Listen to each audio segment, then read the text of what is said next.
The Arvada Chamber has hosted forums like this for nearly 40 years, and we've taken great amount of pride in offering various opportunities to learn about the issues that may be on the ballot. We have formalized this process a bit this year with today's event, and the issues you will hear about today have been reviewed by our Government Affairs Committee and have been identified as prominent ballot issues that have direct impact on our businesses and our community. We appreciate the opportunity to bring our business and community together and to better understand the possible impacts of the ballot. It's now my pleasure to introduce and welcome back Jim Siedlecki, and Jim is the Communications Director for Adams County. His background includes more than 2 decades as a journalist, including 15 years as a television news anchor. Jim and his wife, Kim, live in Thornton with their 3 children, and Jim has graciously hosted our forums for over 5 years, always offering a lively and fair conversation. We are thrilled to have him back again and talk about the issues today. So let's give a round of applause as he comes up.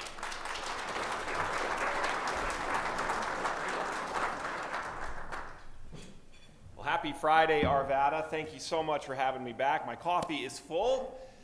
And I do feel a lot better than Joe Flacco. I was in attendance last night while they were carting him off the field for those 9 sacks by the time I got home? Rough day at the office for Joe. All right, so we have a really neat forum this morning. We're going to talk about not only some of the school board races, but we also have 3 ballot questions. It's a great opportunity for all of us to get better perspective around some of these ballot questions and, of course, the critical school board races that we have for you here in Jefferson County. The Chamber does strive to offer fair conversations, and it extended an invitation to both the proponents and the opposition on each of those ballot questions that you will have in front of you when you get your mail-in ballot. And we defined formal opposition as a convened group of people who have identified clear consensus around their concerns. Each campaign, for and against, is going to receive 7 minutes to tell you why you should vote for their position. We will keep time and we'll hold speakers accountable to set up that time frame, and we'll hold up a sign here at the table in front. You'll see Samantha do that. Cammie, even from afar, has given me full reign to get you off the stage by any means necessary. So let's stick to those so you don't end up like Joe Flacco, right? We're going to start today with the opportunity to get to know the various school board candidates. I'm going to invite everyone based on the district that they are running in. Each candidate will receive 3 minutes for their opening remarks, followed by some brief Q&A, and then we'll get into 60-second closing remarks after some fire round questions. So let's begin with District 3. Opening remarks this morning, 3 minutes each once again, and we'll begin with Robert Applegate.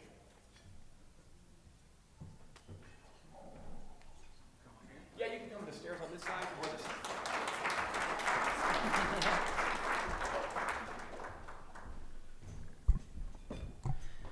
So thank you everyone for having me. Thank you to the Arvada Chamber. My name is Rob Applegate, and the 3 over here have probably heard this exact word-for-word speech at least 10 times already. And I'm running for Jefferson County Board of Education. I've got 2 kids in Jeffco schools. My oldest went through Welchester Elementary and is now in the iSTEM program at Bell Middle School. My youngest is in his 2nd year at Norma Anderson Preschool, so I'll be invested in Jeffco schools for many years to come. I was raised by a single mom who worked 2 jobs, sometimes leaving for work before I was up in the morning, and often coming home after I'd fallen asleep. I started working when I was 14 and wasn't sure if I was going to go to college, but fortunately stumbled upon the Colorado School of Mines, where I earned an undergrad in engineering physics and a PhD in applied physics. With that background, I know how to do research, look at all sides of the issues, and come to the best outcome.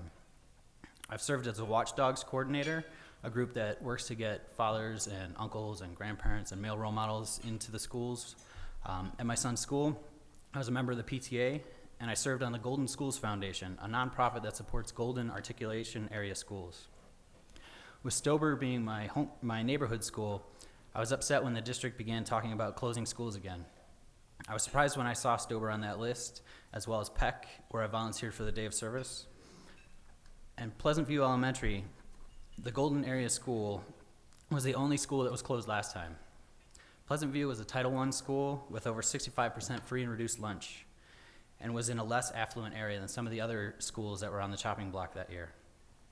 In a community where stability is hard to come by, Pleasant View was a foundation. Some of those parents were in similar situations as my mom was and would not have been able to take off work to rally to save their school. With the moratorium on school closures lifted, this is something I'm deeply concerned about. In addition to school closures, my priorities can be broken down into ABCs and 1, 2, 3s. A for academic excellence, B for balanced perspectives, C for children and community centered, 1 for safety and security, 2 for fiscal accountability, and 3 for equity and choice. These priorities are explained in greater detail on my website, applegateforjeffcokids.com. And I always seek a balance and will work to gather input from all stakeholders in the community: educators, administrators, support staff, students, parents, and the 70% of Jeffco households that don't have any kids in the school system. All voices are important and add value, and I came from modest means, and a strong public education was the key to my success. I've served on nonprofit boards with a focus on arts and education, and I plan to bring this experience as well as a logical and balanced approach to the board, and will actively reach out to all sides of the issues. I'm asking for your vote, so please vote Rob Applegate this November. Thank you.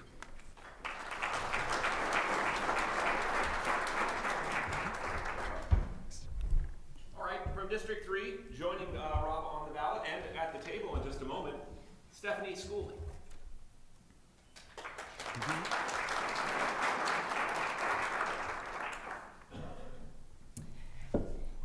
Good morning. I am not Joe Flacco. Thank goodness, in this time when we're raging on him in the morning. My name is Stephanie Schooley, and I am honored to be running for the Jeffco Board of Education for District 3. I have 2 girls in Jeffco schools, a 3rd grader at Stober Elementary and a 6th grader at Everett Middle School. I became involved with Jeffco schools during a time when I served on that school's PTA as the president for 3 years. That was also the time that the school was under conversations for closure. And while that was a difficult time for the community, it was a really wonderful opportunity for me to become engaged in community through Jefferson County Schools. And we did that by engaging with community, which is really a core value and a central way in which I operate both in life and in my professional world, which I'll talk about in a minute. During those 3 years, we really invited into meaningful conversations business leaders, municipal leaders, elected officials, and folks from the school district to have a conversation about what is it that makes a successful school? What is it and how do we define a successful educational experience for our students? And through those conversations, it became very clear that schools are anchors in our communities. They do much more than just educating our students, which is critically important. They also serve as community hubs. They serve as centers where students receive enrichment and are able to really expand how they are able to provide and participate in mentoring programs and other after-school activities. So it was a really awesome opportunity to get involved in the district. I then served on the District Accountability Committee and the Unified Improvement Plan Subcommittee, and all of these have really been ladders of opportunity to get involved at a deeper level, leading to my run for the school board. My background is in conflict resolution, which may come in handy on a school board, and community organizing. And I also, for the last 20 years, have worked in higher education through a nonprofit organization focused on civic and community engagement opportunities for students. Through my work, I work with presidents and chancellors in higher ed institutions. We do a lot of faculty development, and it ties very closely with Jeffco Generations and some of the vision that the district has around educating students, not just for content mastery, but also for some of the skills that are critically important in the 21st century, like working across difference, collaboration, communication skills. I look forward to bringing all of these experiences to the Jeffco Board of Education and appreciate all of you being here to share breakfast and conversation with us. Thank you.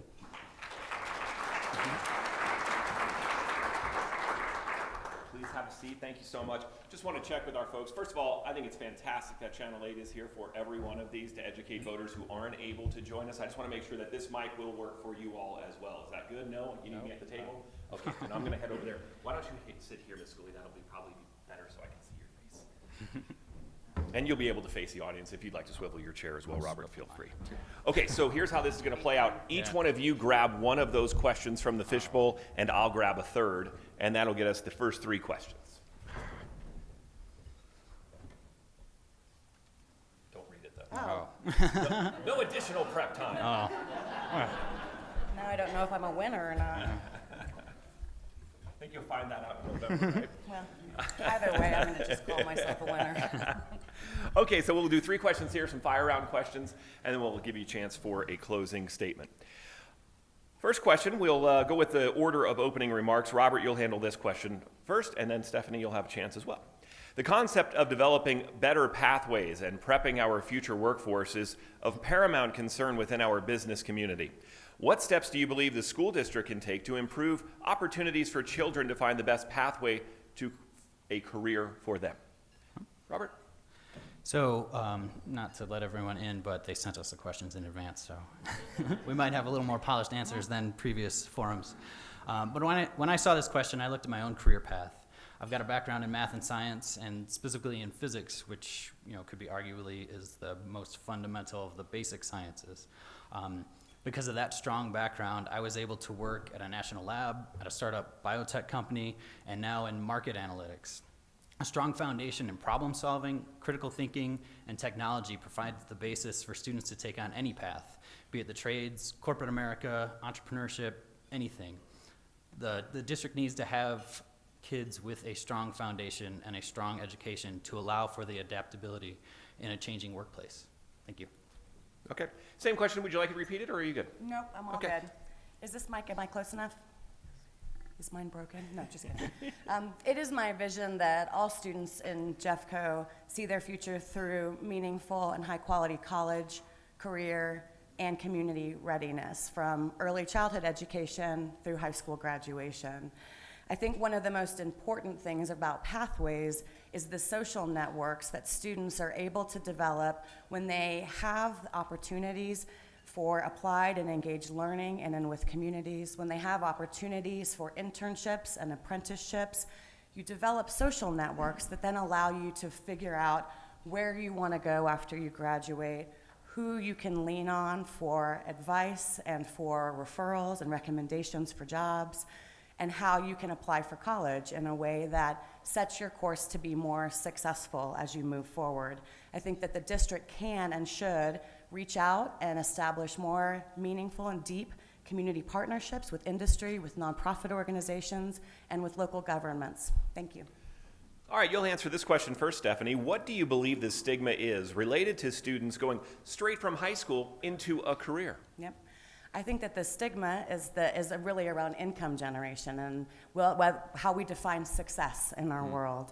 I think one of the most critical pieces that K-12 schools can provide is blending learning opportunities for students. So for example, degree plus programs where you can have a high school diploma with CTE training blended with an apprenticeship, blended with volunteerism. All of those unique opportunities provide unique skill sets as well. And if we have that opportunity for all students, then the stigma is not there for a specific pathway students take.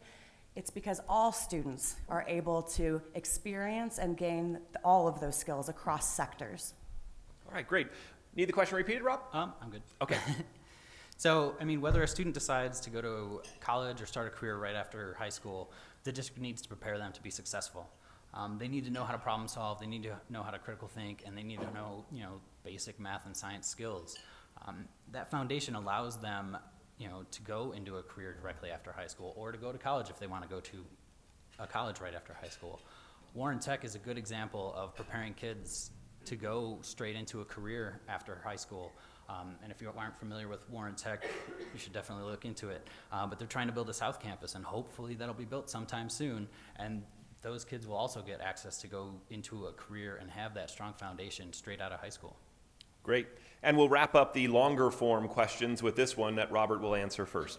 What challenges or opportunities does the district have that you intend to address if elected? So, as I talked about in my opening statement, school closures are back on the table.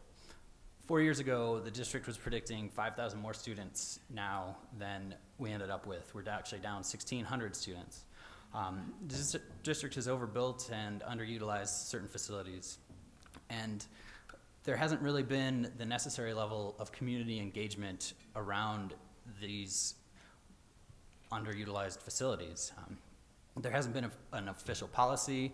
Parents are surprised when they see their schools on a closing list. They don't know what's going on. We don't know what points were really justified to close Pleasant View and displace all those kids. The Peck community, the Stober community, the Pleasant View community are all schools that deserve a board that's willing to do the research and understand and create a fundamental policy and a strong policy where parents aren't surprised if they see their school on the list and they know what's going to happen. All right, great. Same question. Great. I'll talk about challenges and opportunities I'd love to be able to work on the same topic, which surrounds Jeffco Generations and the strategic vision and plan for the district. The great opportunity with Jeffco Generations is thinking about how we educate our students for an uncertain future. So 85% of the jobs that my youngest daughter may have at her disposal haven't been created yet.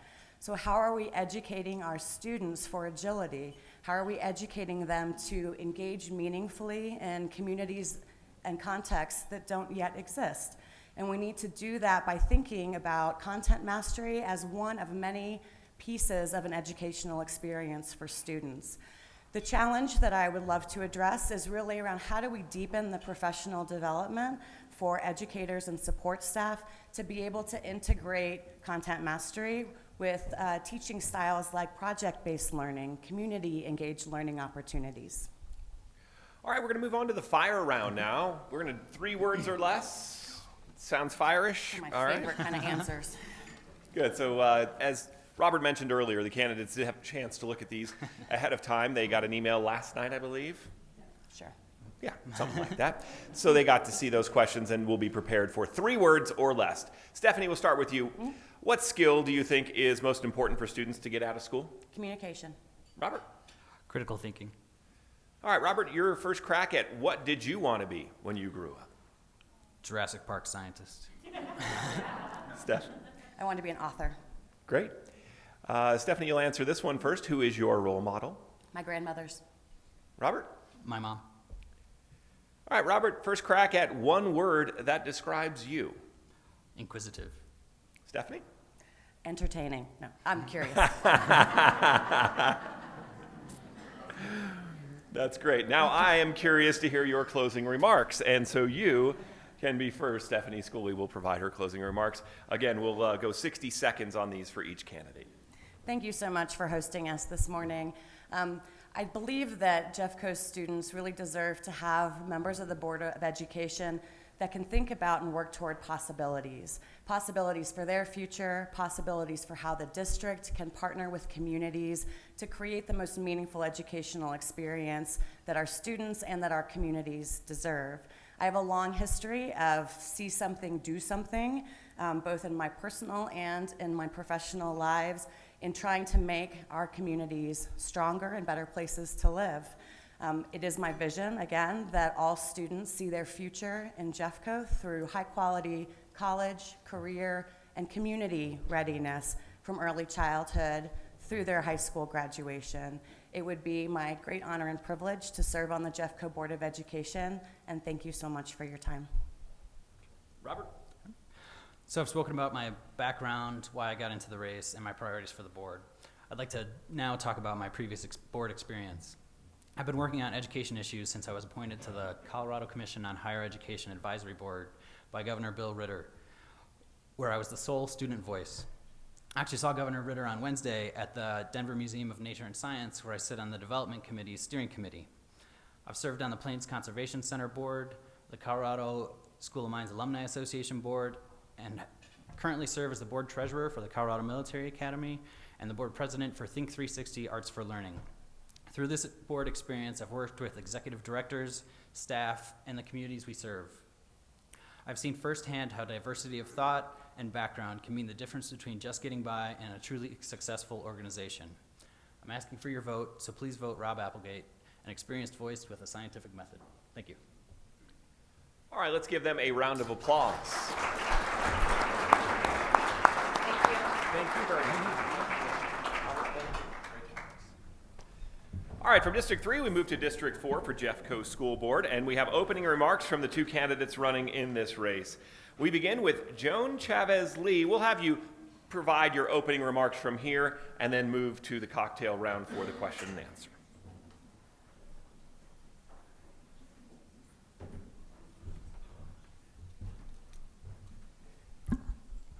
Good morning, and thank you for inviting us to speak here. My name is Joan Chavez Lee, and I'm seeking your support for my candidacy to represent District 4 on the Jefferson County School Board. As a former Jeffco teacher and principal, a Jeffco parent, and now proud grandparent, I bring a vast wealth of experience and perspective to this position. I've been involved with Jeffco schools since 1987, when my daughter Rosa began kindergarten at Mulholm Elementary School. As a single parent with 2 children, I quickly learned the incredible importance of a quality education for students. I also saw firsthand the power of positive, productive, and respectful relationships between all members of our school communities. It is very important that Jeffco promotes an environment where inclusive community involvement occurs at the school level as well as at the district level. When I became a single parent, I finished my BA degree in anthropology from the University of California, Santa Barbara. Then, encouraged by mentors in Jeffco schools, I enrolled in the University of Colorado at Denver to become a teacher and then a principal. I taught at 3 elementary schools, grades K through 5, and then was the principal of Mulholm, Russell Elementary Schools, and then Wheat Ridge Middle School. Since retiring, I have been an active member and treasurer of the Kiwanis Club of Wheat Ridge, participated on the education committee with the Friends of Dinosaur Ridge, and am a current board member for CASA, Court-Appointed Special Advocates of Jefferson and Gilpin counties. I continue my involvement with Jeffco schools. I'm a member of the District Accountability Committee, and I also have the pleasure of volunteering in my granddaughter's classroom at Rosestein Elementary School.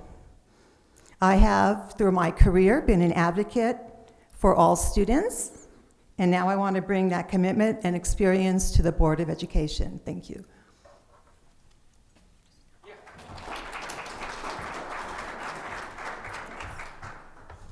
All right, District 4 also offering opening remarks, Susan Miller.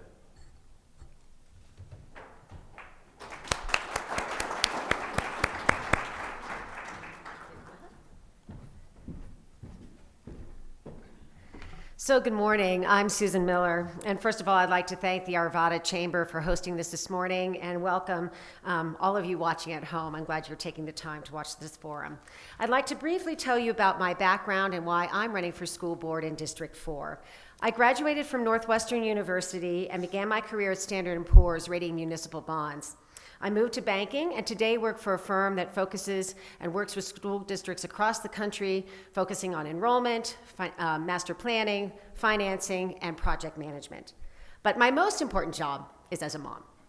I've had 4 children navigate Jeffco schools, including Kiffin Elementary, Creighton and Evergreen Middle Schools, as well as Lakewood and Wheat Ridge High Schools. And like many parents, I was involved. I chaired the Wheat Ridge High School Accountability Committee for a number of years and continue to serve on that committee today. I was president of its PTSA, and I served on a number of district committees, including Diversity Council as well as the Choice Committee. And I serve as a community board member now for a charter school. For 6 years, I was also president of the Jefferson Association for Gifted Children, where we engaged in nonpartisan, evidence-based advocacy for gifted and twice exceptional special ed children at the local and state level. 3 main reasons I'm running for school board include the following: a focus on our students' declining achievement, the lack of clarity about what drives our multi-billion-dollar budget, and the need for improved and better coordinated career pathways for our children. But for now, I'd like to just discuss one. Every parent I know is concerned about how their child is being prepared for the 21st century economy. And every company I know is concerned about the scarcity of talent. So a critical question is, how is Jeffco addressing these concerns? Let me cite a few pieces of evidence. They say that up to third grade, students are learning to read.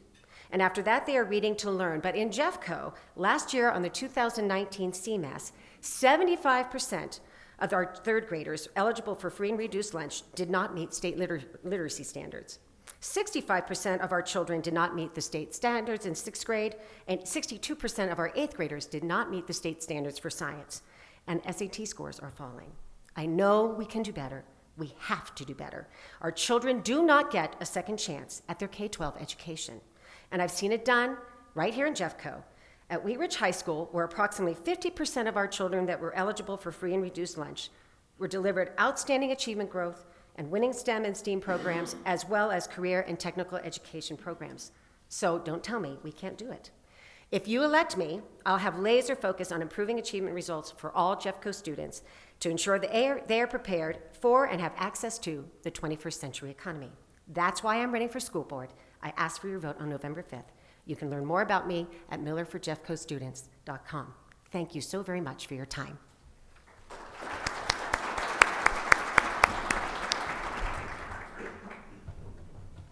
Take a seat here. And ladies, if you would select, well, it really doesn't matter. There are only 3, so if you want to be a part of the process, that's kind of fun. It's kind of fun to Just to reach in choose. and pull one. Oh, I like this one. There you go. Okay, good.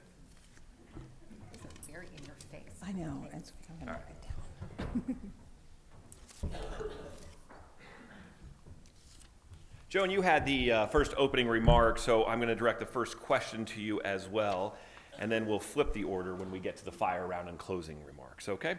So, Joan, what do you believe is the appropriate amount of testing for students? What are the implications of students opting out of testing? So I believe the appropriate amount of testing relates to the type of tests being done. As a classroom teacher, tests help me determine the next steps of instructions for my students. I use diagnostic tests to find out what a student knows and what they need to learn, formative tests that help me monitor the progress of students, and benchmark tests to find out if students meet their lesson goals. I believe that state testing results are only a few data points in determining how well a student has progressed with their academic knowledge. As a principal, I use state testing results to help determine school-wide goals and strategies. So, the way it relates to performance if kids do not take the tests kind of depends on schools. If you have a small number of kids at a school, the number of kids, it might impact it, the final scores for your school. And then at a district level, it would take a big amount of kids not taking the test to have an impact for the district. Thank you. All right, same question. Would you like it repeated? I can help you along the way. No, I think I'm good. Okay. Thank you. So let's start with the first in principles. No organization can systematically improve in the absence of consistent and comparable feedback. In K-12, standardized tests provide a systematic feedback loop that's comparable across schools, districts, state, and in some cases, nations. So opting out can degrade the quality of that feedback loop. As for the amount of testing, that largely is governed by state and federal law. And that said, if we could reduce grade inflation, then we could probably kind of eliminate, or we can eliminate some of the standardized tests. All right, you'll get the first crack at the second question, which is, please share what you believe the biggest success within the district is currently. I'm going to touch on 2 real quick. One, I think we can honor John McDonald and his team for security. I think all of our children feel safe walking into schools, and I think that's a wonderful gift. But the second one I'm going to hit on is career pathways. And we look at Wheat Ridge High School once again as an example where teacher Jen Marquez and Jane Johnson, along with Administrator Griff Worth, actually put together something similar to the DPS Career Connect program that Joe Sabo put in place, which actually set up a program called Career Explore, which is a CTE program that focuses specifically on kids that have lost hope and were in serious danger of dropping out. And in this case, these children actually were able to gain employment, certification, and career pathways. It's successful, and I think we can replicate it across schools as it is, and it's also going to other districts now. All right, Ms. Chavez-Lee, biggest success within the district currently? So I believe the biggest success within the district is that Jeffco Schools provides families many choices for their children's educational experience. Excuse me. Charter, neighborhood, and option schools provide particular school learning environments that help meet the needs of our students. For an example, within District 4 elementary schools provide dual language programs. Patterson Elementary School provides an IB primary years program. Addenbrook Classical Charter School provides students with core knowledge as well as music every day. And Jefferson County Open School provides for self-direction and experiential learning. And I am pleased to know that another Warren Tech campus will be opened close to the Dakota Ridge High School site. Thank you. All right, on to our final question. Ms. Chavez-Lee, you'll have the first crack at this one. As it relates to resources within the district, where do you believe additional funding should be allocated? Where should funding be removed or lessened? So I cannot currently recommend where additional funding should be removed or lessened. I do know that 78% of the general fund goes to employee compensation, so it is important to continuously evaluate how this money is allocated throughout the district. I think it is also important to evaluate how district fund allocations are doing as they relate to the Jeffco Generations document and the district strategic plan. These include, around the strategic plan, kids having mastery, communication, critical and creative thinking, and self-direction. Personal responsibilities, etc. It's important that the district continues to use a continuous improvement cycle of setting goals, identifying ways to improve, and then evaluating the changes. Ms. Miller, same question to you. Let's talk about money. Currently, where should it be allocated and where should it be removed or lessened? Great question. So one item I'd like to focus on is that we hired 114 SELs, which are social emotional learning teachers, this past year, which I think is great, except that I think I would have first hired more licensed psychologists and social workers who are equipped to actually deal with the acute and chronic mental health challenges that are often led to classroom disruptions and sometimes lead to violence. So that's where I would have directed those dollars. As for the Jeffco budget, we first need to develop a much better understanding of the relationship between the activities that the district performs and the costs that are associated with them and the impact on our results. And in my business career, I've never seen a billion-dollar organization where this type of analysis doesn't free up some resources. So that's what we need to be focusing on. We are into our fire round now, and we will begin with Ms. Miller. First question, what skill do you think is most important for students to get out of school? Complex problem solving. Okay, Ms. Chavez-Lee. Self-directed learning. Okay, Joan, you'll have the first one here. What did you want to be when you grew up? Archaeologist. Great. Ms. Miller. Opera singer. It's a long story. Just imagining the shower now, right? I was awesome. I bet. Captain of your own fan club. Who is your role model, Ms. Miller? My great-grandfather, Lewis Miller, who was an entrepreneur and the Buckeye Reaper and founder of Chautauqua. Great. Ms. Chavez-Lee, your role model? Former Jeffco administrator and current CU regent, Irene Griego. Okay, great. And you'll start this one, Ms. Chavez-Lee. What one word describes you? Curious. And Ms. Miller? Competent. Great. So we'll reverse the order here, which means Ms. Miller will have the first crack at closing remarks, 60 seconds for each of you. Great. Thank you. Again, thank you to the Arvada Chamber for hosting this event. Greatly appreciated. If you're looking for an independent voice on this board who will prioritize improving student achievement, wise management of a $1.2 billion budget, prioritize putting money into our classrooms and expanding opportunities for students and staff, and who will support parents' ability to choose the best public education for their children, I ask you to vote for Susan Miller. You can learn more about me at millerforjeffcostudents.com and like my Facebook page. Please turn in your ballots and vote for Susan Miller. Thank you very much. And Ms. Chavez-Lee. I am a strong believer of public education.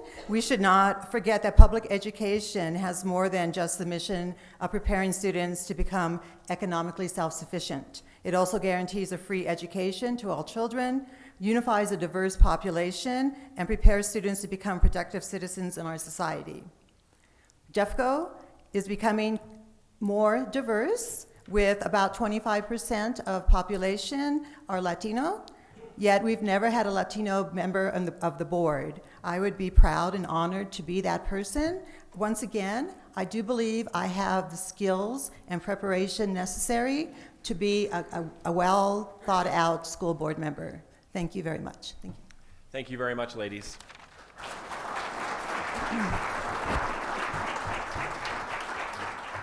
It's one of my favorite things about your city and Jefferson County and Adams County, for that matter, is that we have really good civil discourse with one another. These are great candidates for important roles in your community. We want to thank everyone for their commitment to education, and we appreciate you sharing your perspective with us this morning. Next up, we're going to dive into 3 different ballot questions. We're going to start today with Jefferson County Sheriff Jeff Schrader and Commissioner Tighe spending 7 minutes telling us everything we need to know about the issues from their perspective. We're talking about 1A. This is Jefferson County Sheriff Jeff Schrader and Commissioner Casey Tighe.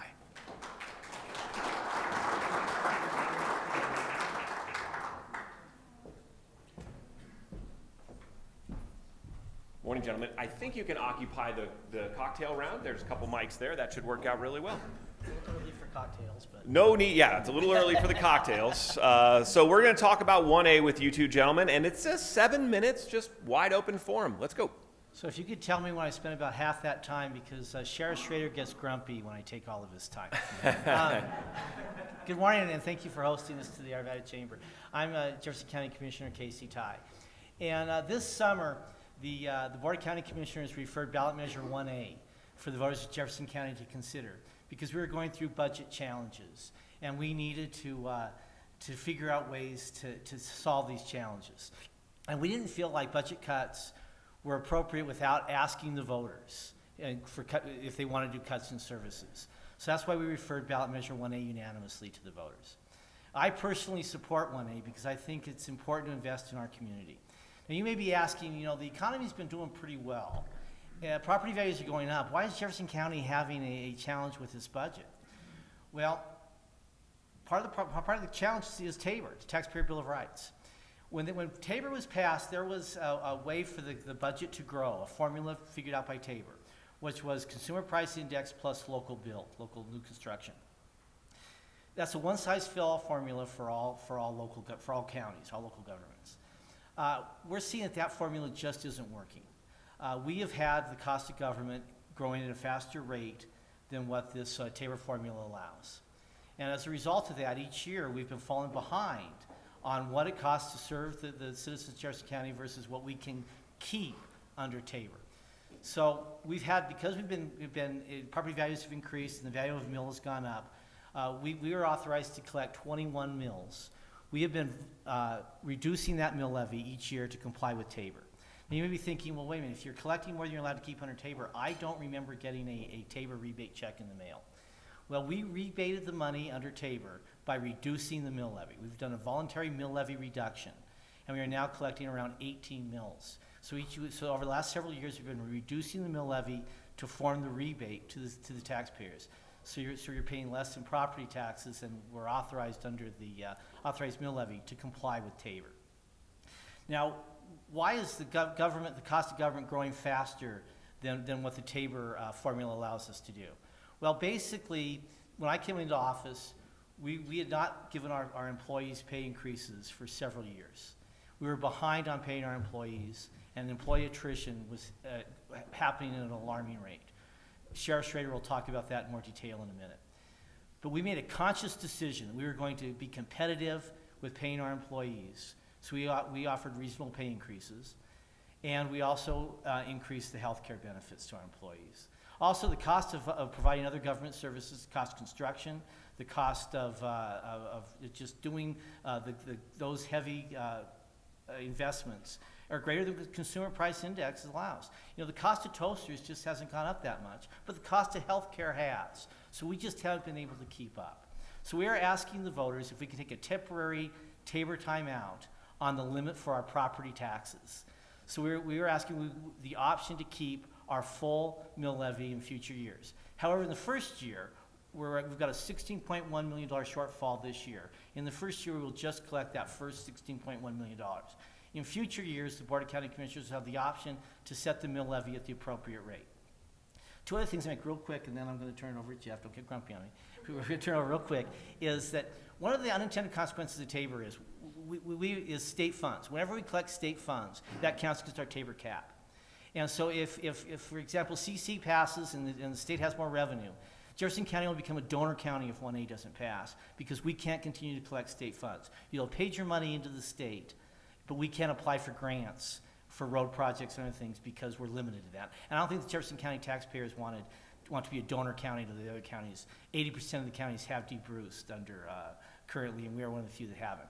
And number two is when we had an event a couple years ago with a large hailstorm. And as a result of that hailstorm, we collected more revenue because of building inspection fees for new roofs and new car vehicle registration. That raised us even farther above the TABOR cap, so we had to once again rebate more, lower the mill levy more to pay for that extra revenue. We had the cost of issuing those permits, but now we're going to have to cut the sheriff's budget to pay for that extra revenue. I don't think TABOR intended that, so that's why I support 1A. Thank you, Commissioner Tighe. Good morning, everybody. Thank you for the opportunity to speak a little bit about this. I've been drinking decaf today, Casey, you're safe. I am involved in this because of the same reason that I came to voters 2 times. I ran for sheriff 2 times because I just want Jefferson County to be safe for all people, a place where they can live, learn, work, and play. And here in Arvada, you have a great police department. Link Straight, Ed Brady, and AJ DeAndrea are over here, and they are excellent examples of what a great police department leadership should look like. But they don't do it alone. They have to do it with partnership, and one of the partnerships that they rely on is the sheriff, and the sheriff's budget is getting cut. In my career, 36 years with the Jefferson County Sheriff's Office, I have, along with other leaders in the organization, faced budget freezes. We did pay freezes for 4 years. This is the first time in my career we've been advised of budget cuts. And over the course of the next 14 months, in 2 phases, my budget will be reduced. And when that budget is reduced, there is no way that I can provide the level of services that we are providing today. There's going to be a lot of philosophical debate about TABOR. I'm not the TABOR expert. I'm just a public safety servant. And again, all I want is Jefferson County to be a safe place to live, learn, work, and play. Regardless of how this vote comes out, I'll be candid. I've been responsible with the budget entrusted to me that voters have given, and I will be in the future, whether there's additional resource or whether it's reduced resource. I hope that you vote for additional resource because it will sustain and maintain the quality of life that we all enjoy in Jefferson County. Thank you. Gentlemen, thank you both very much on this Friday morning for sharing your perspective on 1A. Once again, Sheriff Jeff Schrader, Commissioner Casey Tighe. Providing some opposition remarks and the other perspective on 1A, we invite Mike Donahue up, and Mike will also have 7 minutes. Thank you. Natalie is joining Mike for a full 7 minutes, and you can break it up however you'd like. If you'd like to follow the pattern that we just saw with half and half, please feel free.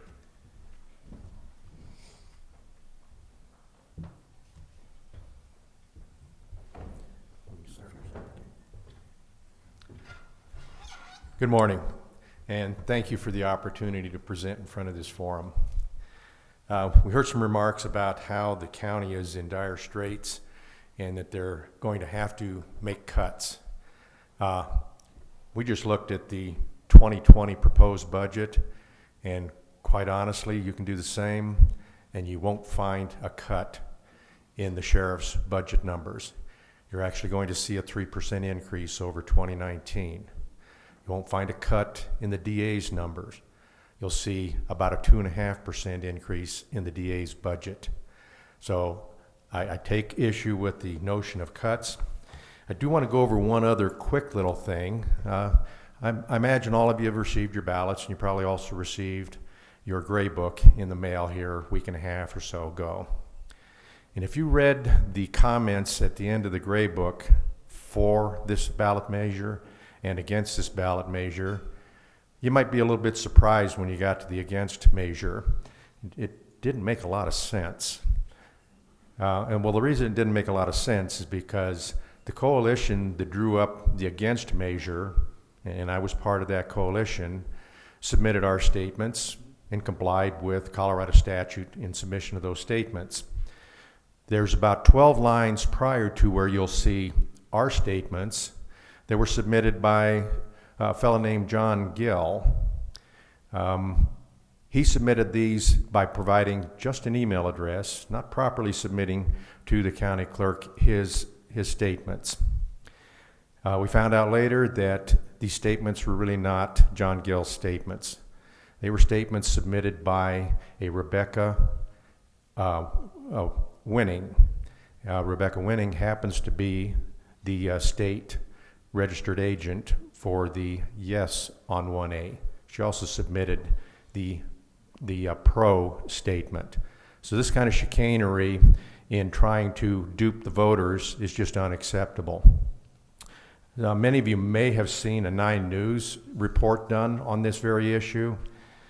And I want to just read a couple of Rebecca Winning's statements. And these are her statements that were made to the reporter by phone. I quote, "We wanted to make sure the factual information was included in the con statement. I think the purpose of both the pro and con statement is to educate voters on the facts, and that is what we were trying to do. I don't think the opposition should be writing the pro statement or that we should be writing the con statement, but we didn't know what else to do." So I just want to go over a little bit on the pro side and on the con side as far as factual statements. On the pro side, it's stated that these are going to be painful cuts for the county. And the first one, bullet point, is the closure of an entire floor of the county jail, resulting in the loss of 288 jail beds and more criminals on the streets. Now remember, these are supposed to be cuts. As I just told you, the sheriff is in the proposed 2020 budget is slated to have a 3% increase over the 2019. Bullet point number 2, a reduction of the DA's budget with cuts to elder abuse and special victims, which includes the neglected children. Here again, DA is receiving a 2.5% increase over 2019. A couple more, and I won't quite go into those. Jefferson County, over the last 5 years, has increased its budget, even under TABOR guidelines, by more than 23%. Our neighboring counties of Douglas and Arapahoe have increased their budgets, and bear in mind, they have partially detabored or totally detabored by an average of 17.5%. Jefferson County has always managed to balance their budget over the last 3 decades under TABOR. Why is it this year that we now face a budget crisis and must attack TABOR? Natalie? I don't think the numbers do make sense when we look at them very closely. We do see the growth. I think this is a typical government stating that we'll be taking cuts, but in reality, there is more revenue. The Taxpayers' Bill of Rights right now, under the existing formula, allows Jefferson County to increase spending nearly 4%. Now compare that to the average family. Did they say a 4% increase? A majority of the families I speak to have not seen a 4% increase. This is a business group. How will this affect business owners? The difference is it will be 4 times the amount of impact that a residential home or property would see. Businesses, as you may know, are assessed at a much higher rate than residential. So when the assessment is done with an actual value and then taken times the higher assessment rate and then times this tax increase, because it is a tax increase. Make no mistake. I've got a spreadsheet here where I've taken a wide variety of businesses, small to large. This is an impact of several $100s to thousands of dollars. I don't believe the ballot language adequately describes the impact of this measure. It was rushed to the ballot. It should go back to the drawing table. There are some businesses here who are very involved with the chamber. I would say it's no surprise the majority of the businesses that are in Jefferson County are not sitting here in this room today. They weren't sitting in the other chamber events. Right now, they're opening their shop and putting goods and services out there, dealing with the customers. The impact that's coming to them will be passed on to those consumers. They will be hit twice. The residential property tax, because of the mill elimination, will hit those residents. They will have less money to spend with the businesses. The businesses will be passing on the tax increase to the consumer. There are multiple impacts with ballot issue 1A. I hope you will vote no and let them go back to the drawing table. Thank you so much for your perspective on ballot question 1A. Two more questions on your ballot if you've had a chance to open them. They are arriving yesterday, today, and over the weekend. Hopefully folks will have a chance to sit down, fill them out, and get them back before November. We're on to Prop CC here. The proponent is Representative Brianna Titone.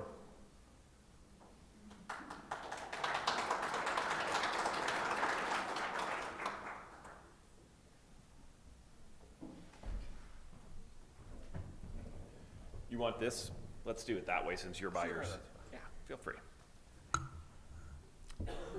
Hi, everyone. My name is Brianna Titone. I'm state representative here in House District 27. And I wanted to, can I grab the clicker for the presentation? Thank you. There you go. I want to just talk to you a little bit about Proposition CC. Proposition CC is similar to 1A. This is going to be lifting the TABOR cap off of the state. And the money that we will be able to use will go to schools and higher education and transportation funding. These are the three areas that the state has been deficient in because of the excess revenue that we could have been getting from TABOR all of these years has not been able to go to that. So we've been really cutting the amount of money that we should be spending in these areas. The thing with CC is that there will be a lot of accountability.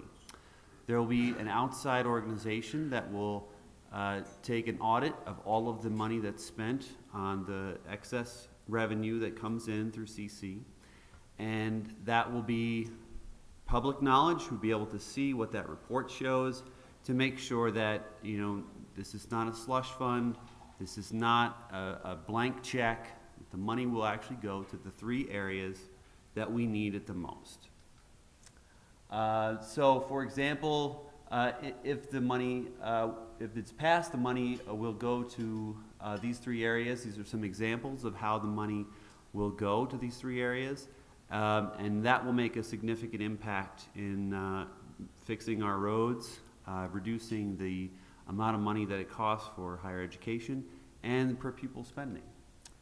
And as you probably already know, when it comes to removing the TABOR cap, 96% of the school districts have already done this. 80% of all the counties in Colorado have already done this. And 84% of the municipalities have already done this, Arvada being one of them. Everybody has seen the value in removing the TABOR cap because it makes sense. This is something that we have to do, and has been demonstrated time and time again that removing the TABOR cap makes economic sense for good policy in those areas. And as I said before, the accountability is going to be there. We will have an outside organization, third party, that will be looking at how the money is spent, so that way everyone will know where that money is going, and it's not going to go for anything. Some of the proponents will say that this is going to grow government, but I don't know how fixing roads grows government. That doesn't grow government.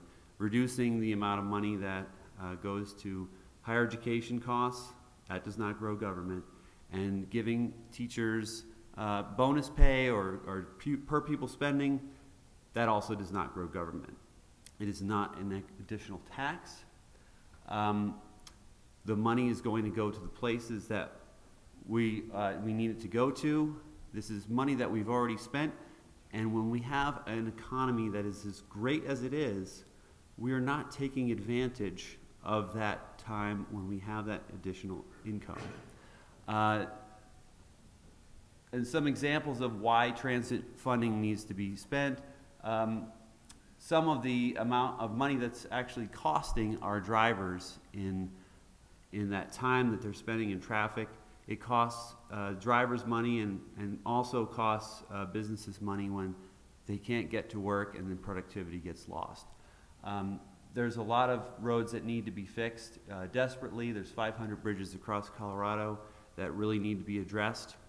And these are things that we have to do, and we can do, and we can get started fixing these things. Also, when it comes to K-12 education funding, you've heard this before. We are down pretty low, and the per pupil spending, we're among some of the poorest states, and we are the best economy in the country. And we are spending the amount of money on our students as some of the poorest states. It boggles my mind that this is happening here. We can do a lot better, and we can start doing better when we pass CC. And also in higher education, 20 years ago, students were paying 1/3 of the cost it costs to go to school. Now they're paying 2/3 of the cost. And from what people have been telling me, they don't want to go to in-state tuition. They'll rather go to Wyoming and pay out-of-state tuition because it's cheaper. Why can't we have our students stay here in Colorado and go to school at the great universities that we have, but they cannot afford it?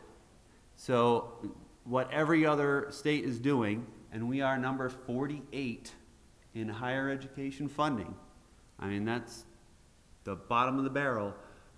We can do better for our students here. We have a high-tech economy. We want to keep students going to school here, and we want to make sure that we can keep them here to do the work that we have in those high-tech economies.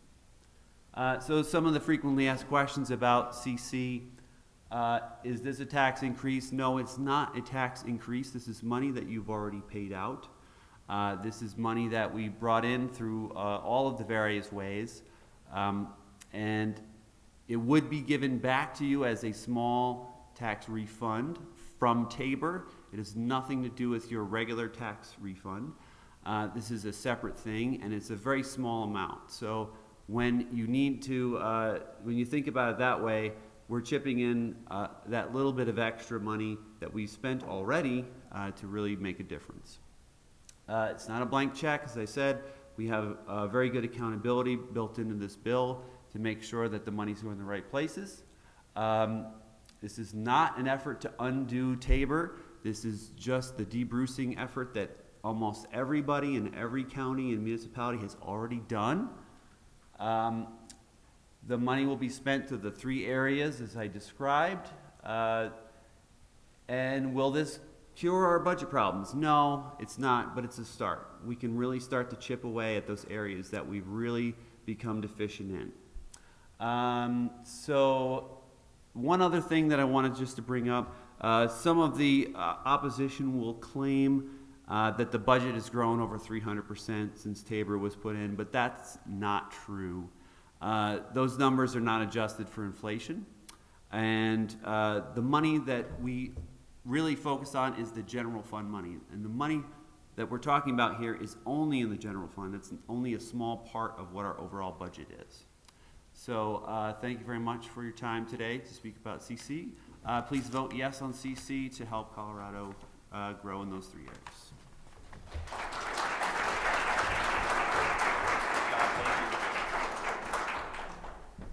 We want to thank State Rep. Brianna Titone for providing providing the pro side of Prop CC. The opposition side comes from Michael Fields with Colorado Rising. Michael?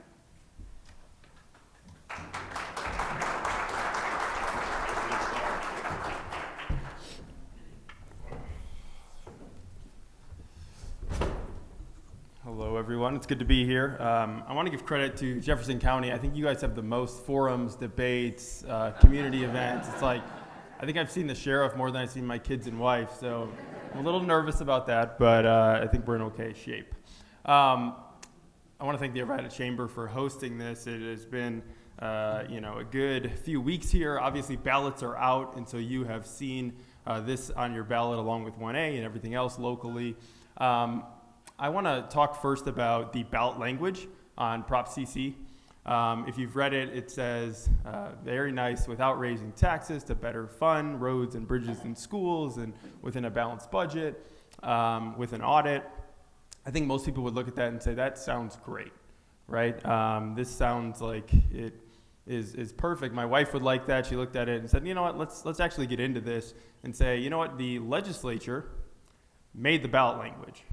Right, so they want the money, they pass the ballot language. The rest of us have to go through a title board and get approval for this without raising taxes. I think the average person, if you talk to them and you say, look, we're going to take and keep and spend more of your money, is that a tax increase or not? Of course it is.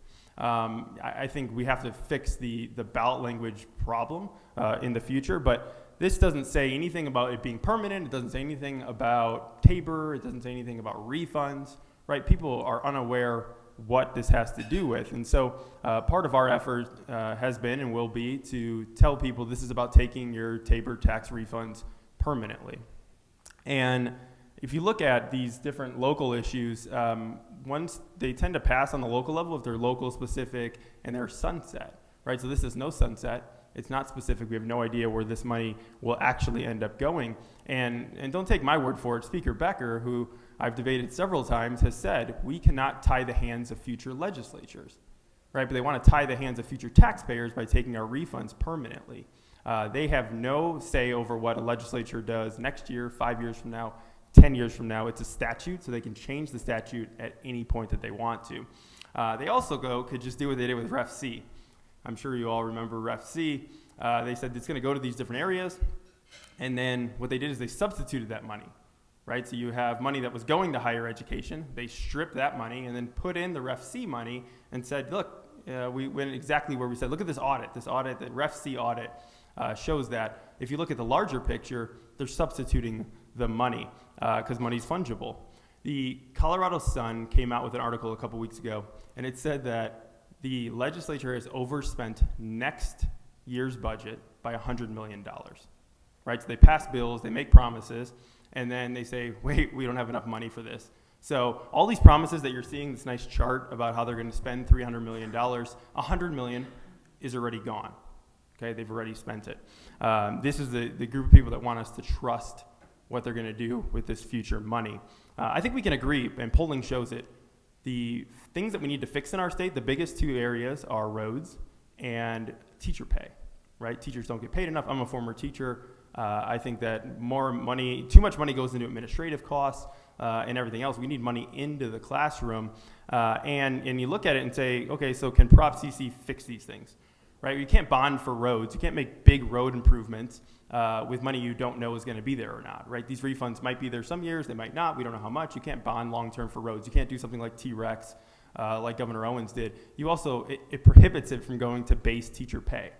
Right, so you can't give a teacher a pay raise and then take it away the next year. It cannot go to base teacher pay. It also can't go to hiring new teachers because you would have to fire them if the money doesn't come in. And so this doesn't fix those big problems we're talking about. Our budget is big and getting bigger. It's $32.5 billion. It's been going up over $1 billion each year. And we want to talk about the general fund.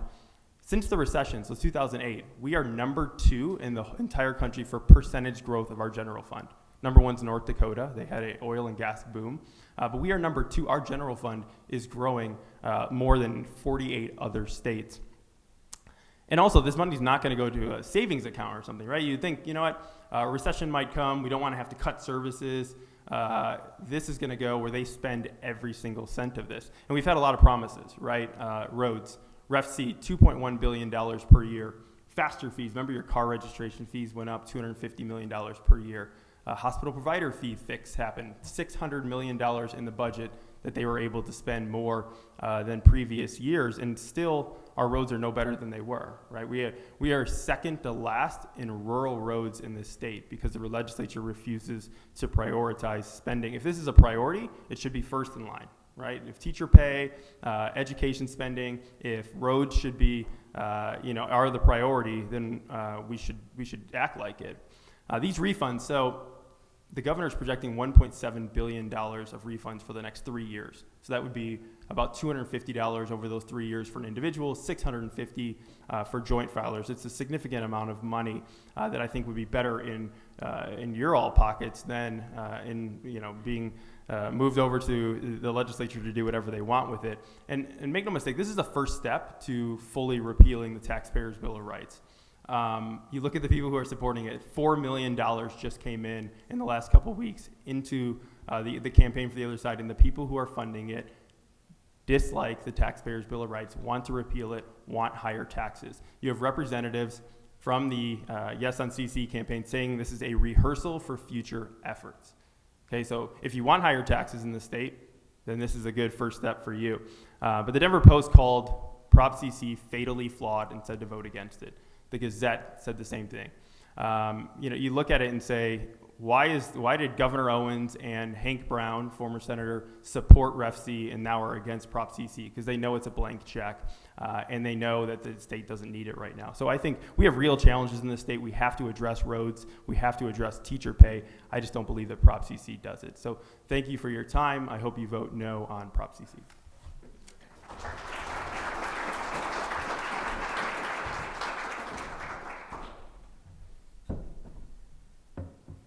All right, thanks, Michael. Ref DD is next up, and our proponent is former Senator Greg Brophy.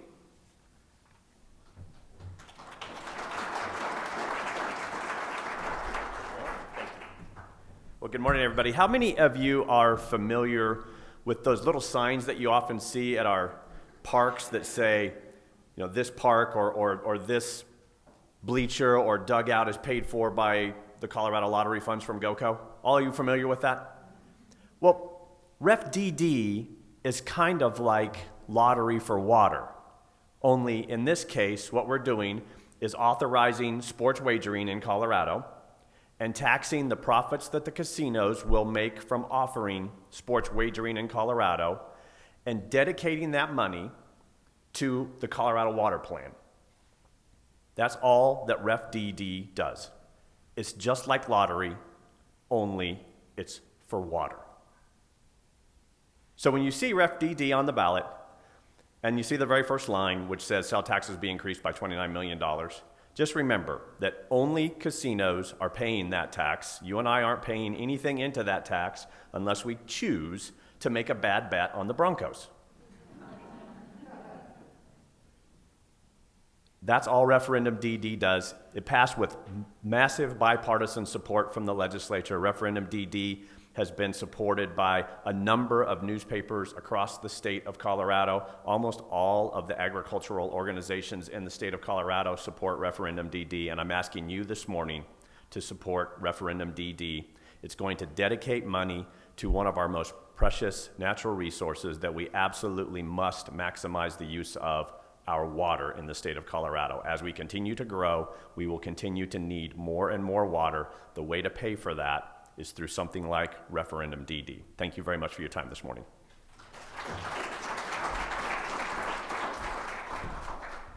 Former Senator Brophy, thank you very much. When I first arrived in Colorado about 6 years ago, somebody told me that whiskey is for drinking and water is for fighting over. So I want to thank you all for inviting me and being a part of this Arvada Chamber Forum this morning. I'm going to turn things over now to Samantha and hear from the Arvada Chamber on some of the exciting events they have coming up. Have a great morning.